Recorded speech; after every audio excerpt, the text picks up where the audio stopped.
Hi friends, எல்லாருக்கும் வணக்கம். இந்த வீடியோவில் நீங்கள் ரொம்ப நாளாக ப்ரெக்னன்சிக்கு ட்ரை பண்ணிட்டு இருக்கீங்க, இல்லை ரொம்ப வருஷமாக ப்ரெக்னன்சிக்கு ட்ரை பண்ணிட்டு இருக்கீங்க அப்படின்றப்போ கருமுட்டை நல்லா ஆரோக்கியமாக வளரணும், சரியான அளவு க்ரோத் ஆகணும், சரியான டைம் ஓவலேஷன் நடக்கணும் அப்படின்றப்போ இப்போ நான் சொல்கிறேன், இந்த 5 பொருளை சாப்பிடுங்க போதும். உங்களுக்கு ரொம்ப எளிமையாக சிம்பிளாக கிடைக்கக்கூடிய பொருள், நீங்கள் வாங்கக்கூடிய பொருள். நீங்கள் இதை சாப்பிட்டீங்கன்னா உங்களுக்கு கருமுட்டை ஆரோக்கியமாக வளரும், ப்ளஸ் சரியான அளவில் வளரும், சரியான டைம் கருமுட்டை வெடிக்கும், சீக்கிரமாக நீங்கள் ப்ரெக்னென்ட் ஆக முடியும்.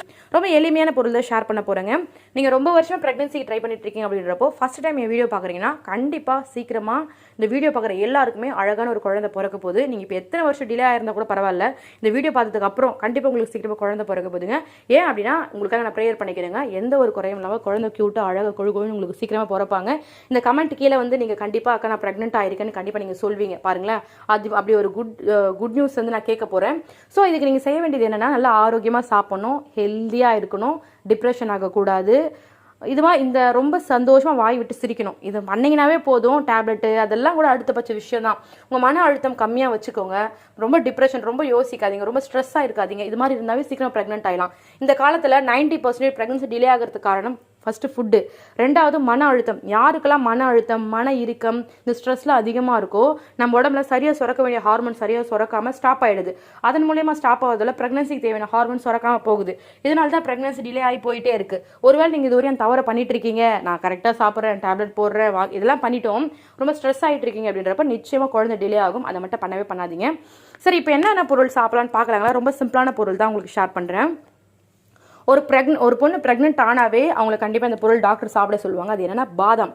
நீங்கள் ப்ரெக்னன்சிக்கு ட்ரை பண்ணுறாங்க அப்படின்றப்போ கண்டிப்பாக ஒரு நாளைக்கு 5 பாதாமாச்சு சாப்பிட்ணும். நைட்டு தூங்க போகிறதுக்கு முன்னாடி ஒரு சின்ன கிட்டத்தட்ட பாதி தண்ணி எடுத்துக்கோங்க, நல்லா 5 பாதாம் ஊற வச்சுருங்க. அதை தூங்கி எழுந்தோடனே எம்டி ஸ்டொமக்கில் அந்த 5 பாதாம் நல்லா மென்று முழுங்கிடுங்க.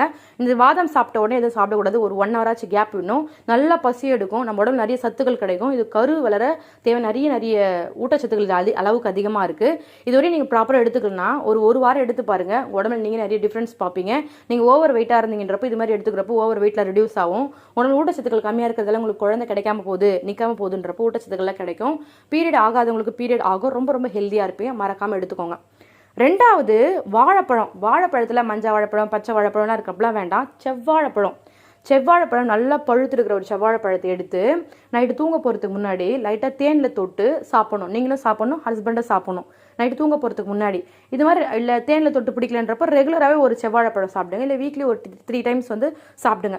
இது மாதிரி சாப்பிட்றதால அது கரு வளர்ச்சியை வந்து நல்லா தூண்டும், கருப்பை ஆரோக்கியமாக வச்சுக்கும், உங்களுக்கு ஓவலேஷன் நடக்கிறதுக்கு ப்ராப்பராக வச்சுக்கும். முக்கியமாக உங்கள் உடம்புல பிளட்டோட லெவல்லாம் வந்து கம்மியாக இருக்குன்றப்பதில் கரெக்டாகவும் ப்ரெக்னென்ட் ஆகாதவங்களை கூட சீக்கிரமாக ப்ரெக்னென்ட் ஆக வைக்கும். அந்தளவுக்கு செவ்வாழை சாப்பிட்றது நிறைய பெனிஃபிட்ஸ் இருக்குது. இதுவரை நீங்கள் செவ்வாழை சாப்பிடலன்றப்போ இனிமேல் கண்டிப்பாக சாப்பிடணும், சரிங்களா? மூணாவது, இப்போது பச்சை பயிறு உங்களுக்கு தெரியும் இல்லைங்களா? பச்சை பயிறு அப்படின்றது எல்லாருக்கும் தெரிஞ்சிருக்கும். மூக்கடலை, கருப்பு கடலை கிடையாது, பச்சை பயிறு. இப்போ பைத்த மாவுன்னு சொல்லுவாங்க, ஃபேஸுக்கெலாம் கூட அப்ளை பண்ணுவாங்க. அந்த பச்சை பயிரை நிறைய சூப்பர் மார்க்கெட்டு, நாட்டு மருந்து கடை நிறைய இடத்துல விற்கிறாங்க. பச்சை பயிறு வாங்கிட்டு வந்து ஒரு டப்பா ஃபுல்லாக கொட்டி வச்சுக்கோங்க. அதை நல்லா பவுட்ரு பண்ணி களி மாதிரியும் சாப்பிட்லாம், அரைச்சி தோசை மாதிரியும் சாப்பிட்லாம். அப்படி இல்லைன்றவங்க நல்லா வேக வச்சு லைட்டாக உப்பு போட்டு உங்களுக்கு ஈவினிங் ஸ்நாக்ஸ் மாதிரி எடுத்துக்கோங்க, இல்லை மார்னிங் பிரேக்ஃபாஸ்ட் மாதிரி கூட நல்லா எடுத்துக்கோங்க. இது மாதிரி எடுத்துக்கிறப்போ கருமுட்டை நல்லா ஆரோக்கியமாக வளரும், அதுவும் சரியான அளவு வளரும், சரியான நேரத்தில் வளரும். ரொம்ப ஹெல்த்தியான ஒரு பொருள். இதை கண்டிப்பாக நீங்கள் எடுத்துக்கோங்க. இதுவரை ட்ரை பண்ணுங்கள், சரிங்களா? அப்புறம் வந்து முட்டை வந்து ரொம்ப ஆரோக்கியமானதுக்கு ரொம்ப ஹெல்த்தியானது. முட்டையோட மஞ்சள் கரு தவிர்த்து வெள்ளை கரு இருக்கு இல்லையா, அதுவும் முட்டையில் வந்து உங்களுக்கு நாட்டுக்கோழி முட்டை கிடைச்சதுன்னா ரொம்ப சூப்பர். இதெல்லாம் எங்கே கிடைக்கும் அப்படின்னு கேட்டிங்கன்னா, இப்போ நிறைய பேர் நாட்டுக்கோழி முட்டையை வைக்கிறாங்க. நார்மல் முட்டையை விட நாட்டுக்கோழி முட்டை கொஞ்சம் ரேட் அதிகமாக இருக்கும். காரணம் வந்து நிறைய சத்துக்கள் அதிகமாக இருக்குல்ல. எங்கள் ஊர் சைட்லாம் ஒரு பொண்ணு வந்து ஏஜ் அட்டன் பண்ணிட்டாங்க அப்படின்றப்போ கண்டிப்பாக அவங்களுக்கு பச்சை முட்டை வச்சு ஊற்றுவாங்க. எனக்கே நான் வந்து ஒரு 28 முட்டையாச்சும் குடிச்சிருப்பேன். அந்தளவு சத்து, நல்லெண்ணெய் கொடுப்பாங்க, பச்சை முட்டை கொடுப்பாங்க. அது ரொம்ப ஹெல்தின்னு சொல்லிட்டு. பட் இப்போலாம் வந்து பச்சை முட்டை குடிக்கக்கூடாது, அன்ஹெல்தி, உடம்புக்கு சரியில்லாமல் போயிடலாம் சொல்கிறாங்க. பட் எங்கள் வீட்டு சைடில் கொடுத்தாங்க, நல்லா கல்லு மாதிரி தான் இருக்கேன், எனக்கு எந்த கருப்பை சார்ந்த பிரச்சனைகள்லாம் வரல. பட் உங்களை பச்சை முட்டை குடிக்க சொல்ல நீங்கள் வேக வச்சு சாப்பிட்ணும், சரிங்களா? இது ரொம்ப முக்கியமான டிப்ஸ். இது வேக வச்சு சாப்பிடும் பொழுது ஆம்லேட்டோ ஆஃப் ஆயிலோ கலக்கியோ இல்லாமல் வெறும் வேக வச்சு சாப்பிட்ணும். இது மாதிரி சாப்பிட்றப்போ நீங்கள் சீக்கிரமாக ப்ரெக்னென்ட் ஆவீங்க, உடம்புல இருக்க எல்லா பிரச்சனையும் தீரும், கருமுட்டை ஆரோக்கியமாக வளரும். கண்டிப்பாக எடுத்துக்கோங்க. அதுக்கப்புறம் இன்னொரு முக்கியமான விஷயம் சொல்ல போகிறேங்க, முருங்கைக்கீரை. உங்களுக்கு முருங்கைக்கீரை கிடைக்குதுன்னு வச்சுக்கோங்க, டெய்லியுமே எடுத்துக்கோங்க. டெய்லியுமே முருங்கைக்கீரை பொரியல், முருங்கைக்கீரை கூட்டு, முருங்கைக்கீரை அடை, ஏதோ ஒரு விதத்தில் முருங்கைக்கீரை எடுத்துகிட்டே இருக்கீங்க அப்படின்றப்போ தாய்மை அடையாதவர்களை கூட தாய்மை அடைய வைக்கிற ஒரு சக்தி முருங்கைக்கீரைக்கு இருக்குது. நார்மல் டெலிவரி ஆகிறதுக்கு ரொம்ப ஹெல்ப்ஃபுல்லாக இருக்கும். நம்ம உடம்புல ரத்தம் நல்லா ஊறும், கருமுட்டை ஆரோக்கியமாக வளரும், கருப்பை நல்லா பலமாக இருக்கும், மாதவிடாய் ப்ராப்பராக ஆகும், ஸ்ட்ரெஸ் எல்லாம் குறையும், ரொம்ப ஹெல்ப்ஃபுல்லாக இருக்கும். முருங்கைக்கீரை ரொம்ப சீப்பாக தான் கிடைக்கும். எங்கள் ஊர்லலாம் எங்கே பார்த்தாலும் முருங்கை மரம் இருக்குது. யாருனாலும் உடச்சி முருங்கைக்கீரை நாங்கள் சாப்பிடுவோம். ஸோ அதனால் முருங்கைக்கீரை ரொம்ப முக்கியம்.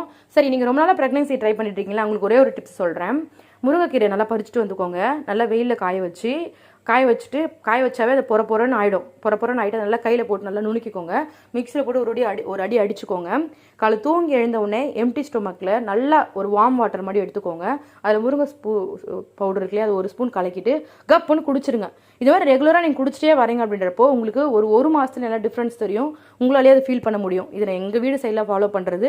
எனக்கு அது மாதிரி குடிக்கிறதுக்கு ஒரு மாதிரி இருக்குங்க, பிடிக்கலன்றவங்க இது மாதிரி சாப்பாடு மூலியமாகவும் எடுத்துக்கோங்க. கீரை, துவையல், கூட்டு, அடை அது மாதிரி கூட எடுத்துக்கோங்க.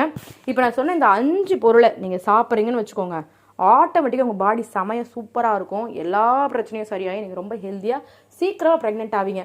இப்போது ப்ரெக்னென்ட் ஆக மாட்டீங்கன்னு சொல்லிட்டு உங்களை யார் சொல்லுவாங்க? நீங்கள் ஃபஸ்ட்டு நம்புங்க. நீங்கள் ப்ரெக்னென்ட் ஆவீங்களா ஆக மாட்டீங்களா கீழே கமெண்ட்டில் சொல்லுங்கள்.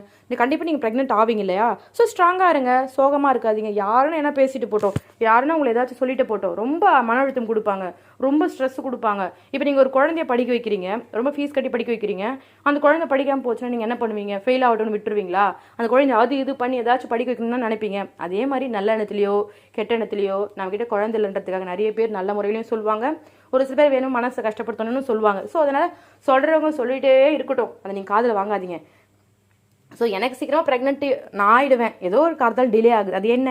இர்ரெகுலர் பீரியடா, ஹார்மோனல் சேஞ்சஸா, என்ன பிரச்சனைன்றது கண்டுபிடிச்சி அதுக்கு டேப்லெட் ப்ராப்பராக எடுத்துக்கோங்க.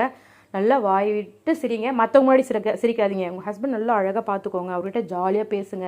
நீங்கள் வீட்டுக்குள்ளே இருக்கீங்க, அவர் இன்னும் வெளியே போகிறாரு, ஆஃபீஸ் போகிறாரு, என்னென்னமே இடத்துக்குலாம் போகிறாரு. நம்ம வீட்டுக்குள்ளே யாராச்சும் நம்ம ஒரு வார்த்தை கேட்டாலோ இல்லை கடை தெருக்கு போகிறப்ப யாராச்சும் ஒரு வார்த்தை குழந்தைய பற்றி கேட்டாலும் நம்மளுக்கு கஷ்டமாக இருக்குது.